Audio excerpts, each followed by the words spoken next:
Welcome to the Decompression Chamber. I'm your host, Andrea Bryant, Navy veteran, and this week I have my first guest, Rob Kelly, and he served in the Navy as an enlisted man during the first Desert Storm. So, without further ado, thank you so much for agreeing to talk to me, and just kind of give you a quick rundown. I call the show the Decompression Chamber because decompression tank. Every podcast Right. has the word tank in the title. So, uh, but yeah, the idea is just to talk to other veterans, or maybe not veterans, but people who have had family members in the military. Any particular era doesn't really matter, but if it's a different era than say during my years of service, I'm always interested to hear about their experiences and obviously compare and contrast it with mine. See if Right. see if changes over the years have made sense, have been a detriment, and kind of then turn our view to more the modern military, and especially if there's a theme that you'd like to cover, or just kind of see where the conversation carries us. Yeah. That sounds great. All right, great. So, Rob, why don't you introduce yourself a little bit and tell us about your time in the military? Sure. So, hey, Andrew. So, my name's Rob Kelly. I was in the military from 1989, 1994. I was 2 years. Basic training was in San Diego. I was a radioman. I left as an E5.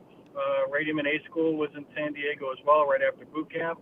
Nice. Then I went to the lovely island of Diego Garcia, All right. to the middle of the Indian Ocean. I did some traveling when I was a kid, but not as much as this. That's for sure. Oh yeah. And then, yeah, travel. I mean, basically, that's what the military is, right? You travel and you go places and things, see things, and experience things. But after basic training, I went to Diego Garcia. I was there for 2 years, Oh, and wow. most people do 1 year, and then it's isolated duty station. There's not a whole lot around there. Sure. And then with that, if you stay 2 years, you get a month of leave. So that appealed to me pretty much. So that's what I did. Awesome. And I'm up from New York. Yeah. So that was, if you you did 2 tours, you got a month. You got a month of leave, Oh yeah. which That's was really, yeah, which is pretty amazing, right? Because you don't get time off when you're in the military too much. So no, that was no. nice. They always play with you and say you get 30 days of leave a year, and it's like, and I'm gonna take this when exactly? Yeah, yeah. It's not you just yeah. It's on their time, not your time. So, and Exactly. then so my first year, they were gearing up. It was Desert Shield at the time, so it was during Desert Storm time. They were still doing Desert Shield, so they're protecting the people at the time. Hmm. And then I knew something was brewing up. They were kind of getting ready for something. Hmm. And then during my month off, I was on Long Island. I lived in Babylon at the time with my family, and then I had come back from PC Richards still exists, so getting a new TV for everybody. And as when I got home, we didn't have any iPhones back then. We barely had pagers back then. Sure. So there was no cell phone. It was barely, it was just barely, the technology wasn't there yet. Hmm. And then I got a call. My mom received a call from a commander at the naval base in Brooklyn saying they needed me back. Oh So, boy. so my month got cut into 2 weeks, and then I had to go back because me and three other people ran this computer system. It's all classified and everything. But anyway, so there was only three of us, and they were getting ready. So I had to get back. So I get back, and then not my first watch, but my second watch, the Desert Storm orders came through. Oh wow. So that was pretty amazing. Yeah. So I had a top secret clearance for 5 years. Wow. The message came in.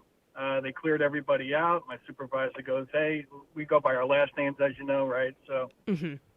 hey, Kelly, is that it? I'm like, "Yep." came right came right from the president at the time. That we're going to change over from Desert Shield to Desert Storm. Wow. Pretty exciting. Oh yeah. And then, and unfortunately, the message. Remember, the technology back then was based on satellites. and it was pretty archaic system compared to what we have now at the what we have at the moment. Oh, sure. But yeah, so it came in. I mean, to give you an example, the computer system, the floppy drive, about the size of a printer at the moment. Like a home printer. Yeah. That was the size of the floppy. That was the size of the floppy drive back then. So Wow. it was pretty funny. Yeah. Amazing how technology changes. Be funny if we were still using it, but. Oh yeah, absolutely, right. So it came in, which is pretty amazing. I had it came in a couple of times because the satellites weren't syncing up, so we had to turn on another system, and that bailed us out, which is pretty good. So it was just me and my supervisor. The message came in. It was about 400 pages or so. Wow. Had to sign each page. Yep, had to sign each page, and then two guys from the Air Force Base just put our initials on it. Yeah. But basically that's where CIA and intelligence wanted where they wanted the bombs dropped. Wow. That's what it was. So that was pretty amazing. Seeing that, and you go into war and you have pretty much a big impact on it, right? So that was pretty amazing to sign all that. The two guys from the Air Force came over because that's where the bombers were. Mm-hmm. They came over. They did the same thing in radio space that I did, and then they signed it also. And that was it. We went off to war basically. So after that, I did a ship tour. So I was there for 2 years, and then from '92 to '94, 93 and a half, something like that. I was on the USS Elliott out of San Diego, the destroyer. Back to San Diego. You got all the great duty stations while you're in. Yeah, you know what? It's fun. I got all San Diego. Yeah. I got pretty good. I can't complain about the locations. I mean, it's almost impossible. The berthing. I'm trying to remember what your background was. If you did any ship tours or anything. No. I worked around ships. I was never on a ship. I drove small security boats. So. Oh, all right. Okay. So the berthing areas on these destroyers, it's like 300, 400 people.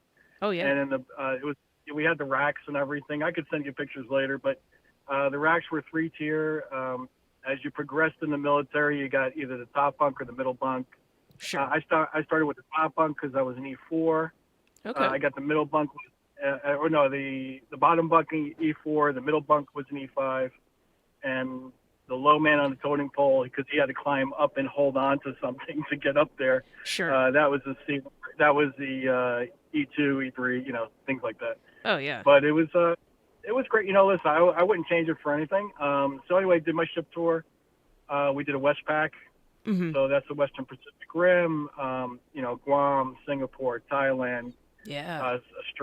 Australia twice, Perth and Sydney. Okay. Then we went Straits of Hormuz, and now, which is pretty amazing. When we came up to Straits of Hormuz, it was exactly a year later after Desert Storm, and the oil fields. Yeah. They were still burning. That wow. was a year later. A A year later, the oil fields were still burning. If I didn't see it, I would not have believed it. It's one of those things. And it's such a weird aspect of like the impact of war and just how long that continues on. I mean, one small little aspect that just keeps going. That's amazing. A year later, still fire. Wow. Oh yeah, yeah. So it was it's quite the experience. So I was on the ship. I went to, forgot where I was.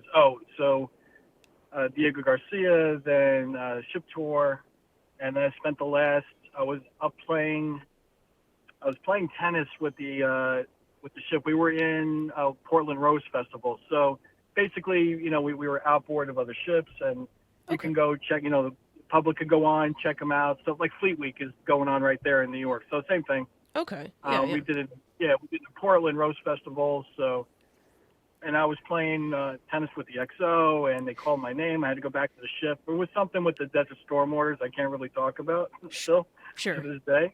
Sure. But basically, I can't watch JAG and all those other shows because I was the low man on the totem pole getting grilled. But that's another story. Isn't that amazing? I remember watching Jag growing up and just thinking it was the Yeah, greatest show ever. And I caught an episode the other day and I'm like, this is trash. Why did I ever yeah, like this? yeah. As we get older, we tend to things, the reality sets in, right? It must So be. that's yeah. So that's what was that. I mean, listen, I can't. And ironically enough, where the coal got hit, I was at that same. We were there at that same port. At Yeah. that because that was another destroyer. The coal was a destroyer. We were parked right there. Not 2 years before. Wow. Something like that. 2 3 years before. I remember when the coal got hit. We were right there. Wow. So that was a bad neighborhood that you go into, right? And everybody's playing chess. So, we're getting to the, Russia's up there, we're there, Mm-hmm. Iraqis, everybody's there. They're just playing chess with each other. That's what's going on. And that's what's going on right now, as you can tell. Oh, yeah. Yeah. Everybody's just kind of, unfortunately, I'll be honest, I'm just waiting for my phone to go off. They can tell everybody that something's about, going on, right? I We don't want that. Um, Yeah, it does seem but that way. we, Like we're just waiting. It's almost like yeah, that call yeah. is going to be an inevitability. Right. I think it's just, unfortunately, I think it's just going to happen. I don't want it. Nobody wants it, right? Right. Oh yeah. And it's a sad state of affairs, and it's unfortunate what happened. I mean, I was in my time with Desert Storm and Desert Shield, and we were protecting people, and we were doing the right thing, you Mm-hmm. know, Yeah. and that's what it's all about. And what's going on right now, it's just someone else is making the calls, and Yeah. that's yeah, it's unfortunate. I hope nothing happens, like I was saying, but being in the military, there's too many red flags. There's just Yeah. too many of them. Yeah. You It's know, you just kind too. of. I mean, I'm sure you see. Yeah, it's on the back. When Russia did what they did, that's a big problem. You know. Yeah. And Absolutely. it- And I don't have too many opinions on the conflict, one way or the yeah. other. Right. I've certainly taken more of a stance of non-involvement, and I think a big Right. thing that would separate this from like your time with Desert Shield and Sure. Desert Storm is Right. then there is a lot of public support for yes this Right. bigger nations messing with the smaller Yep. nation, where I think we just have war fatigue. I mean, we just ended Afghanistan Right. after 2 decades Yeah. last year. Right. I mean, we're not ready to hop into something else, and especially Right. just the change in warfare is going to be Yeah. insane. Yep. Facing a conventional modern military versus Yep. the insurgencies over the last 2 decades that is not going to be an easy transition at all. And I don't No, not know. at all. I Right. don't. I don't know that our military has a whole lot of experience from that, because that was a big change too, going to Yeah. fight the global war on terrorism, going from, having prepared for all these conventional military games during Right. during the No. Cold War, and then after the fall of the Soviet Union, it was like, well, now what? Yeah. Yeah. Right. No, So, it's so true what you're saying, right? It's a different animal this time around, yeah, and it's just again, me too. Listen, I hope nothing happens, but there's just too many flags, yeah, and yeah. That's it's just the inevitability of it, one way or another. Something unfortunate's going to happen, and it's going to be another red flag, right? right. Anyway, but all that good stuff. But yeah, but as far as like technology wise and everything, I can tell you. So a friend of mine was I forgot what his rank was. The rank doesn't even exist anymore. Like the rate, Oh my yeah, rate doesn't. My rate's gone. Mine's the computer, and that makes sense because that's what I do now, right? sure. I've been done nothing but computers for the last 20 some odd years or so, Okay. and yeah, because I handle IT projects for the health system up in New York. I've just been working remote because of COVID for 2 years. Oh, And that's but that's great. yeah, so it's but so the technology, to give you an idea. So a friend of mine goes, "Hey, we got a new satellite. You want to check it out? You have the clearance." And I was on Diego Garcia at the time. Uh huh. I was like, "Yeah, I want to see this thing." So Sure. I got to see it. Brand new satellite they got hanging up there, Hmm. and it was we go in. It goes, "Okay, of course you can't, say no problem." I mean, this is 20. It's a long time ago, but he goes, "The technology's been there." But even back then, I go into this area and I'm looking at what's on the screen. I was like, is that a license? Is that a Florida license plate? That's what it was. If they're looking, it was a Florida license plate, and we're in the middle of the Indian Ocean, and that's how the technology was even back then. Wow. Wow. So if you That's can think about that impressive. for a second, even back, you're right. I mean, you need the satellite to do that, obviously, but that's what that technology was. That was a military technology, right? Right. Right. Not the consumer technology, obviously, right? But that's what it was back then. Who knows what it is now? You know, Oh, just absolutely. just I think Because it's not a linear progression for technological advancement. I mean, it's right. very much an exponential growth type Yeah. deal. So Yep. yeah, something like that Absolutely. 25, 30 years ago is going to be Right. mind-boggling today. Right. Yeah. It's just I couldn't imagine. I remember when I was did the Fleet Week. I think 2 years ago, I went to check out the new destroyer in Brooklyn, Hmm. and I was with a group of people, and then there was a first class showing everybody around, and I'm like, hey, I'm prime military. You mind if I hang back? No, no, stay back with us. Stay back with us. So I was Cool. chit chatting with him, and he's been there for 20 years. And I was like, wow, has anything changed? He goes, not much, but the technology. I was like, yeah, that I can see. You know, Oh, as much as they absolutely. could show us, because it was a new destroyer. I was like, I would love to come on. Would they let me on? Even though I'm prior, I said they would let you on if you wanted to come back and take a look. I Oh, was neat. like, you know what, maybe I'll set something up. So I never did, but it was nice that they would do that. I want to see what the difference is. What was enhanced and Sure. everything. And I was working in the radio room and on the destroyer. Half the stuff was coming out of Farmingdale, actually. No So kidding. that was yeah. So all the crypto gear and the technology, a lot of it came out of Farmingdale. It was pretty amazing. Oh, go figure. Because yeah, because I was kind of from the air, it's from Grumman basically. That's where it was all coming from. Sure, sure. And then yeah, it was just amazing where the technology is even for then and now, and and that's what he was telling me. He says he was a different rate, but when I was talking to the first class, and he goes, I guess the uniforms, yeah, they changed over a few years. I go, Some of them, I don't know what the hell the Navy's doing with their yeah, fashion choices. that I know. Lately, I saw one recently. I'm like, wow, that's a big change. I Um, Yeah, they're I, go ridiculous. ahead. I'm sorry. Oh, yeah, Yeah, I don't know. the dress uniforms kind of have stayed the same, but the service uniforms are Yeah, different. And the yeah, working uniforms are just stupid. We look right, like, right. Yeah, yeah, I don't know what they did. I don't know where they got that from, but you know what? You might as well have just kept it. I mean, I know they want to change, and they're all about change sometimes, and that's all well and good. But as long as because and when I saw them release it, was it last year? I think it was last year, right, or a year before, something like that. yeah, And then I should know right, maybe this. within the next couple of years, I guess. Yeah. So within the past few years, but I saw the change. I'm like, wow, I'm almost glad I'm not. You know, Oh, yeah, because it's you just see like, it.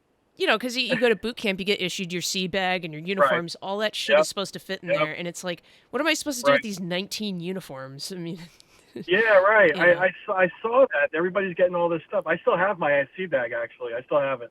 Oh, that's I awesome. have a couple of I have a couple of bins where I kept everything in my Navy career. Everything's there. I still have it. I Yeah, have I the do the letters. Sorry, guys. Oh no, I was just gonna say I'm coming away with kind of more of a cynical view of the military. I mean, one of those things where Yeah. I'm not sorry by any means that I did it. I just kind of wish I had a Right. different perspective or something like that. Right. But yeah, I think parting with my uniform is gonna be tough to do, even though stuff like maybe rank tabs or hey, a blouse Right. top or whatever else Yeah. might be useful to my junior guys. It's like, no, this is for me. Even if it just sits there in a drawer. It was funny that when I did, a friend of mine, when I was up in New York, because I'm in Florida at the moment, but when I was up in New York 2 years ago before COVID, my friend's kid was in the Cub Scouts. So they were doing a thing and they wanted anybody prior military. And I said, hey, would you mind coming in and bringing all your Navy? I said, no, no, not at all. So Sure. I got everything done. I got all my Navy uniforms together, brought it in, and just, basically told my career and how I was doing it, what happened after that, before that, and after that, and then what I saw, things of that nature. But listen, I wouldn't change it for for my experience. I wouldn't have changed it for anything. Yeah. I Yeah. think it did me well. I know a lot of people didn't have a great experience. I got my friend's kid. He's in right now. Yeah. He's not having a good experience. He's trying to get out. He didn't do well on the ASVAB, and I told him you got to do good on your ASVAB. You Yeah, oh know, yeah, yeah, because that change that gives you your choice of what you can do. absolutely. But he's doing a color guard somewhere in Alabama, I think, something like that. That's not what he wanted. I was like, I told you had to do good on your ASVAB. Everything's based on that. Doesn't mean you can't change it. You Sure. you can strike for something else. I think Hmm. they still do that. I think he said that you can still strike for stuff. So, Yeah, yeah, that's all well and good. yeah. But yeah, I don't know how easy it is to cross rate nowadays, but yeah, I'm sure right, once he's in, he could retake the ASVAB or whatever else, open up some other options and put a yeah, package in. But that is one thing that kind of amazes me about the Navy is you always hear about them harp on how much money they spent on training you, but then inevitably right. they use you for something else. I mean, I, Yeah, I completely. Yeah, they're gonna then do all that basic training and do all the radioman training, and all of a sudden I'm doing a color guard. How did that happen? exactly. Stuff like that. Yeah. Well, I'm I mean, for me, I ended up doing my own thing. I ended up yeah, going the right path, but how easily that could have changed. Where we have too many radiomen right now. exactly. Yep. So we got to put this group. How about they do color guard and go to the baseball games and go to the football games, and Yeah, that would have killed me. yeah, I you mean, know. not on paper, not a bad gig, but if it's not really what you want to be Right. doing, it's a problem. Yeah. And I ended up being in security, which somehow translated to driving security boats, and so that was my Okay. active duty time, which was, I mean, I didn't love it, but I was good at it. And Right. then when I went reserves, there's no boats to drive, so I kind of had to relearn some of the stuff I learned in A school, which was fine. And then here in my last 2 years of reserve duty, they moved me to a logistics unit, and I have no idea what's going on. Uh, uh, It's just and I'm sure ludicrous. what most people. Yeah, and then you have to learn from somebody, right? Because that's what we all do. Oh, And absolutely. then you learn the higher rank, and maybe they don't even know what's going on, and Uh, that's a good possibility. yeah, no, that's You a know. question I'm afraid to ask. So, Right. gonna go the ignorance is But bliss route. no, that's a good point. And then I did actually go to C school. That was the hardest school in my life I've ever been to. I've been to a lot of Really? technology schools and server schools and everything else. The C school now what was great about Radium and C school. I would have to give one more year, so that's why I did 5 years, Hmm. and then an automatic pay grade upgrade. Oh, fantastic. So when I left, yeah. So at the time I was in E4. I was in E3. I Hmm. wanted to be an E4 before I hit the ship. I knew I had to be an E4 before I hit the ship. Sure. And just because time and everything, it's not enough time to be E4 in 2 years. You have to do at least three or more. Right. Right. Just because I went in. So and I did 2 years of college, even though I didn't make, but I should have that time should have counted. And when they did the recruitment, they didn't do that. So I was still mad at them. I was still mad at them for that. Trust me, oh because yeah. I should have been in E3 going in Oh for yeah. 2 years of college. Yeah. Like oh yeah. 2 years. That's Regardless way over 30 credits. Gee. right, exactly. Yeah. And I should have been in E3 easy, and then would have been that should have been the plan. I was like, well, no, you can't. I was like, well, maybe I was double thinking. I was thinking it over. I was like, because all my uncles were in Vietnam. Talk about a different time. Oh And yeah. then he said, hey, they should be giving you E3 at least. Oh yeah. So I went and talked to them, and then they said, no. I said, I'm just going to do it. Because Yeah. then, it's okay. It's kind of a hindsight kind of thing, So I should have been E4 before I left, and then the C7, that would have put me as an E5 because I Okay. passed that, right? So, Sure. and then the C7 would have been done that. So I would have been E5 when I hit the ship, but I was an E4, and that's okay. Yeah. Yeah. But I did, we crossed the equator. I remember we did all that. The So shellback got on ceremony. my hand, yeah, did the shellback. Yep, did cross the equator, did the shellback. There's a picture of me, and you can, sucking the cherry out of the guy. There's not supposed to be any big guys on his ship, and it was the biggest guy, and he was a mess cook, right? Yeah. So, and Of course. because you're supposed to have a certain, BMI, right? Uh So huh. Yeah. you're supposed to have all that. As much as it was kind of strict, kind of loose on the ship because we're too busy working for the most part. I mean, you couldn't work out anywhere, so it was kind of limited, stuff like that. Right. But Right. I did the shellback. I walked around, got hit with the shillelaghs like everybody else. You can't do that now, but back then you did. Yeah. Um, Yeah. it hurt, but it was fine. I mean, listen, it's part of it. That's tradition, Yeah, and well, it's a brotherhood. Not a yeah, brotherhood, but a more camaraderie, kind of a thing, as you know. exactly. And it's yeah. So that was quite a bit in the military. So you know what? My experience was completely different from yours, and like I said, my friend's kid is a color guard, which he sees his ships go out every once in a while, and is like, Jesus. I don't know if he's thinking, and he's doing 2 years, so at least he did that. He did 2 years. Sure, You sure. couldn't do 2 years when I went in. You can do that. I don't know if you could do 2 years when you were in, but I couldn't do 2 years when I was in. You had Yeah, to do now four. I'm almost positive with well, yeah, with all branches you have it's well, technically minimum 8 years, but you do 4 years of active and then you're in the IRR for 4 years. Wow. Okay. Right. Which yeah, name's just on a list. It doesn't really mean anything. Yeah. So Um that. but Yeah. I went. I did that too. Yeah. the army will let you do 2 years. I think as little as like Okay. 15 months, but then like your Right. IRR until you hit that 8-year mark. Um Right. Gotcha. but Yeah. So I did IR. Yeah, I did IR. They just once a year they checked to make sure if I was still at this address, kind of thing. exactly. Yeah, it's That was in that the current phone number, stuff like that. That's all I remember receiving from them. And then I got a release 4 years after, so that was '98. I got a release, okay. and then 9/11 hit. Right, 3 years later, unfortunately. Wow. Yeah, I saw that firsthand. I was working for Bear Stearns and Metrotech in Brooklyn, and Oh, wow. yeah, I happened to see all of it. We were Oh right my across. We god. were right across the river. Yeah, saw the whole thing. Oh, yeah. And You're then once, right yeah, there. yep, Oh it my was right there. god. And then, yeah, it was pretty horrible. Lost a cousin, unfortunately, second cousin. Oh man. Little wife and 3 kids. Yeah, the building. He went up and the building came down. Oh Fired god. fireman. Yep. How It terrible. was just horrible. A friend of my friend's brother, he worked for Cantor Fitzgerald. That's one they kept showing the time clocks from. Mhm. And they had no closure. No one had closure on anything. Stuff like that. It was horrible. Oh yeah. Yeah. It was a horrible time. And Abs- then absolutely. and then I always thought it was payback from what we did for the Desert Shield, Desert Storm. I thought that was payback.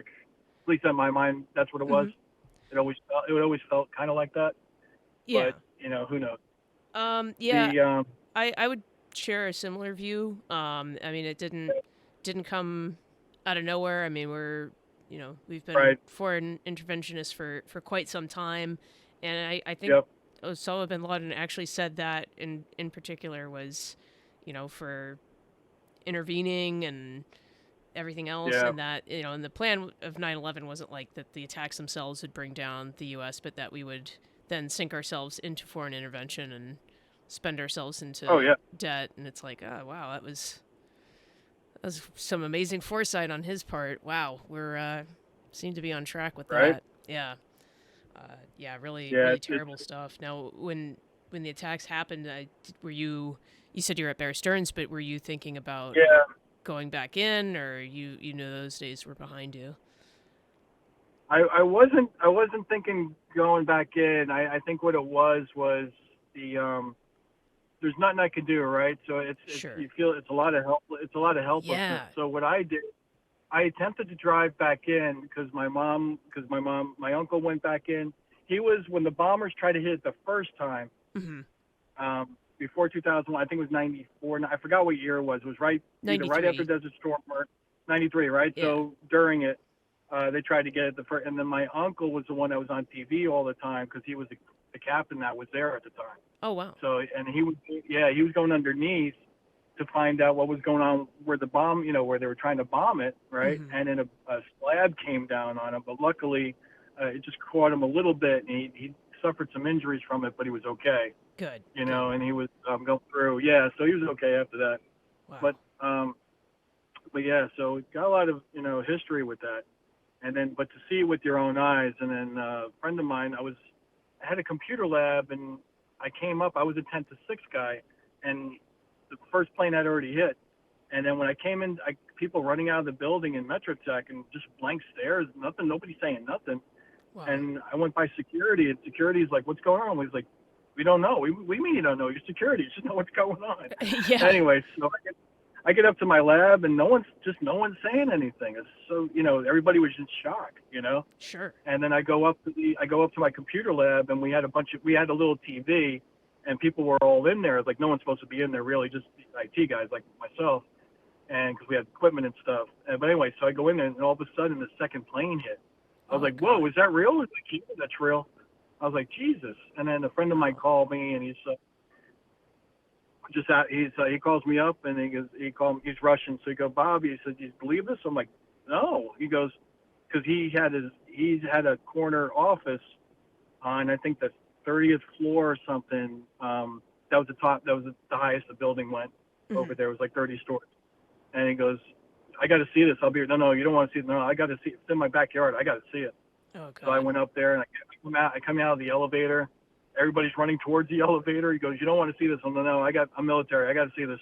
Yeah. So I saw it, and then I was watching it with them. They were all ready to leave. He goes, "No, we got to get out of here." I was like, "No, I want to see this." And then when the first building went, I knew the second one was going to go. So that was it. Oh, yeah. And that was it. We all went in the elevator and left, and then it was so surreal going back to. So they allowed it. Everything happened. Went to the trains came on. Remember, the phones were down. The trains came on, and because they shut everything down just in case. We didn't know what else was going to happen. Sure. Yeah. You just don't know. Yeah. It's like going over there, and in Ukraine and stuff. You don't know what's going to happen. You have no idea. Exactly. And then, unfortunately, so trains came on. We all went. We started going home. You could hear a pin drop on the train going back from Brooklyn to Jamaica, the hub over there in Jamaica. Mm-hmm. Oh, and yeah, then, huge. Got out. Yeah, right, exactly. So that's the way I used to go. So going to Jamaica, get to the train station, and they're pouring water over people that have all the soot and stuff from the buildings. Wow. It was horrible. Oh, yeah. It was horrible. You still couldn't hear a pin drop. It was nobody saying anything. And then the trains went. I went home. I didn't watch TV, nothing. I just watched movies. I didn't want to. That's interesting that you say that, because I grew up in California, so geographically is about as removed as you can be from the 9/11 attacks and still be in the U.S. And Sure. And I remember that day. Obviously we're watching the news in school. I mean, I saw it on the news before I even left for school that day, Right. and we're all kind of wondering what's going on, and everybody's talking about it, and of course high school students are the least informed, theoretically sentient human beings on the face of the planet, and talking about it during tennis practice. So by the time I got home, same thing. I just wanted to just turn my brain off and watch TV, and it's every single channel ceased their programming and put on it was Comedy Central, MTV, all of them. And so that probably I was of the same mindset where it's like, I need to take my mind off this, like I'm overloaded. We'll come back to this tomorrow. I just started watching movies. Whatever I had on DVD, I was just watching it. DVDs in 2001, I wasn't that well off. Yeah. Well, it was there. It was, that's what or VH. It could have been VHSs for what I remember. VHS, DVD. Right. And I just watched whatever I could find. I watched anything other than everybody made sure they were okay. Everybody was out. My brother's wife always wanted to work in the city. She was working 2 blocks. She was there a week. Wow. 9/11 happened. She made it out fine. Everything good, but she will not go near the city. If they have to drive through the city, she won't go near it. Wow. Oh yeah. To this day, she won't go near it. Oh, I would consider myself similarly cursed or unlucky and avoid it as well. Yeah. Good grief. I know. And then so I know we just kind of went everywhere. Went from military to 9/11. But I mean, that is such a central point around which we document our lives. I mean, pre 9/11, post 9/11, it's such a watershed moment. Huge thing to cover, and especially having had your experience, Desert Shield, Desert Storm, and and the implications that might have had towards the 9/11 attacks materializing. I mean, it's all very, very relevant stuff. Now, I did have a couple of follow-up questions with your time in. So you're from Long Island originally, right? Right. So Yep. how did you manage to get boot camp in San Diego? Is that because that's where your A school was? They just wanted to keep you centrally I located? think that's what it was. So radio. I think at the time. I mean, I'm sure they. You know, talk about a small world. Down here where I'm at, my mom's in the villages. She had some health issues. So I'm down here for a year, Okay. just renting a place. But it's completely, it's all military, which is pretty amazing. And the irony of this is somebody I've been talking to for like the 5 6 months playing trivia. It's kind of big down here, so I go play trivia at a local sports bar. Turned out he would have been my radium and C7 instructor if I was there just a year prior. Wow. It is a small Yeah, navy. That is absolutely yeah, true. Yeah. it's amazing. Like he would have been there. But yeah, so I think because I know they do, Great Lakes, as we call it, Great Mistakes, right? Um, Exactly. they do the Norfolk one. I'm not going to repeat that. You know what everybody calls that. Yeah, yeah. And then No F Virginia. That's what it was called, right? Yeah. That's yeah, that's what we called it. And but yeah, and there was nothing in Florida, things of that. So I guess it just probably came down to availability, and it just happened to be San Diego. I think Okay. that's all it was. Oh, that's There wasn't, I didn't know anybody, things of that, nothing like that. right, right. But so I just went there for that, and yeah, so everything was out of San Diego. I shared an apartment with some shipmates at the Mission Beach, I think it was Mission Beach or Pacific Beach, one of the two beaches. They Yeah. were right next to each other. Yeah. Oh, that's I great. remember, yeah, I remember doing that. I spent a lot of time there, and then went to Old Town a lot, over by where the convention center is now, where Comic Con is. Uh-huh. There's that bar right across there. That's a Top Gun bar. That's I was trying to remember, Kansas City Barbecue. It's still there. Oh, that's So someone fantastic. told me, well, yeah, someone's still there. Awesome. I was trying to think, there's a lot of, again, different experiences, different times. Yeah. And it was, what else? And then everybody else had cars. I had a car there, but it died on me, so I sold it.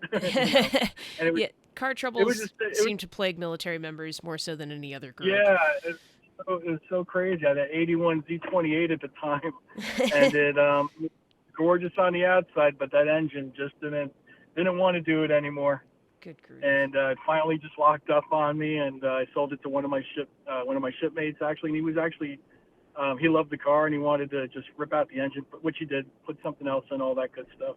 Oh, well, match made in But heaven yeah, then. pretty amazing. So, did But you hey, yeah, I'm sorry, go ahead. Oh, I was going to say, did you join the Navy right out of high school then?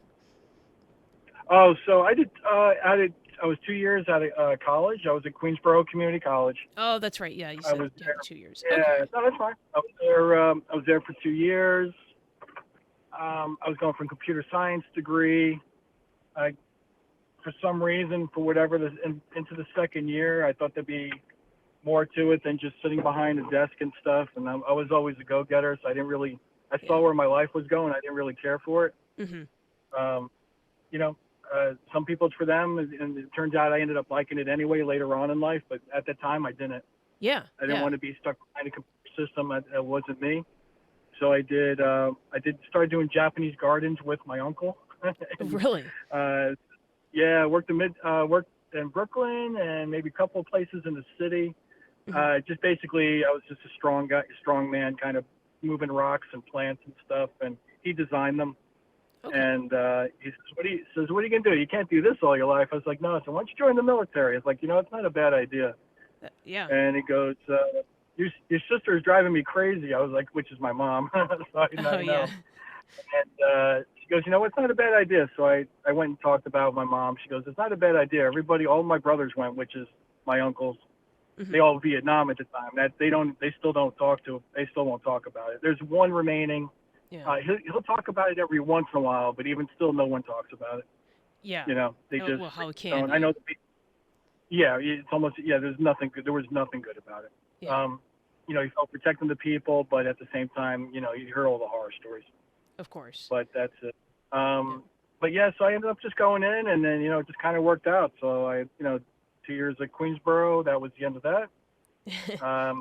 Went to the Navy 5 years later. Got out. I ended up getting into television a little bit, but we save that for another time. That's another hour, possibly.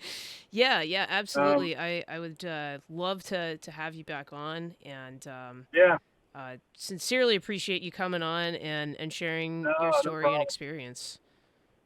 Yeah, absolutely. So, we always say, we see everybody down here and say thank you for your service. Of course, to you, thank you for your service as well. Thank you for your You service, know, Rob. and thank you. And it doesn't matter what I know. People down here, they did a year, and she was a medic, and she didn't like it. So I say it to her anyway. So listen, doesn't matter what you did.